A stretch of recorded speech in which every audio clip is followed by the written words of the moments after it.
അടുത്തതായിട്ട് Ratheesh Chandran sir, Bhim army Kerala state chief to felicitate. I welcome you sir.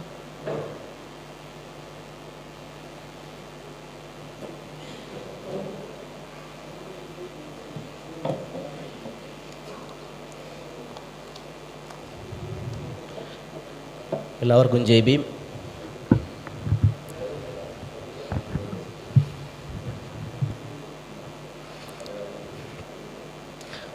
മുഖ്യാതിഥി doctor Thomas സാമുവേലങ്കൻ, നമ്മുടെ Indian voice എന്ന channel ഉദ്ഘാടനം ചെയ്ത കെ സുരേഷ് സാറ്, വേദിയിലിരിക്കുന്ന മറ്റ് സംഘടനകളുടെ നേതാക്കന്മാരെ, രാഷ്ട്രീയ പ്രവർത്തകരെ, എല്ലാവർക്കും എൻ്റെ നമസ്കാരം.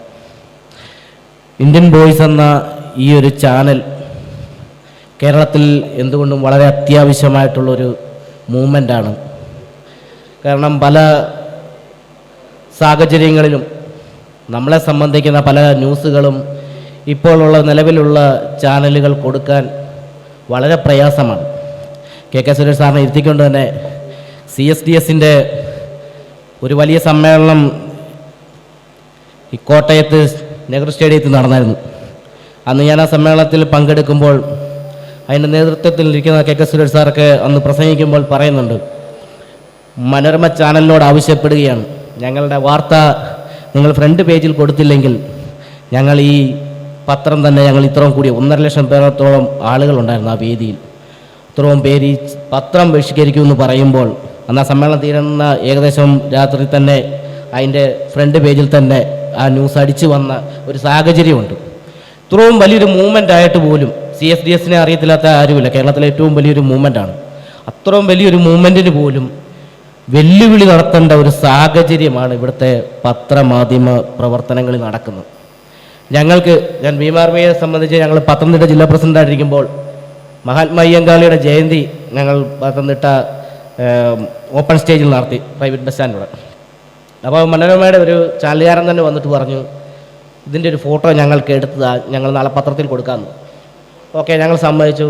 അപ്പോൾ 1000 രൂപ കൊടുത്തൊരു പ്രൊഫഷണലായിട്ടുള്ളൊരു ക്യാമറമാനെ കൊണ്ടുവന്നു ഞങ്ങൾ ഫോട്ടോ എടുത്തു, മനോരമയ്ക്ക് കൊടുത്തു. അപ്പോൾ ടൗണിൽ നടക്കുന്നതുകൊണ്ട് മറ്റ് പൈസയൊന്നും കൊടുക്കണ്ട. 3 ദിവസം കഴിഞ്ഞ് പത്രത്തിൽ ഈ വാർത്തയില്ല. അയ്യങ്കാളി ജയന്തിയും കഴിഞ്ഞു, 3 ദിവസത്തോടെ കഴിഞ്ഞു.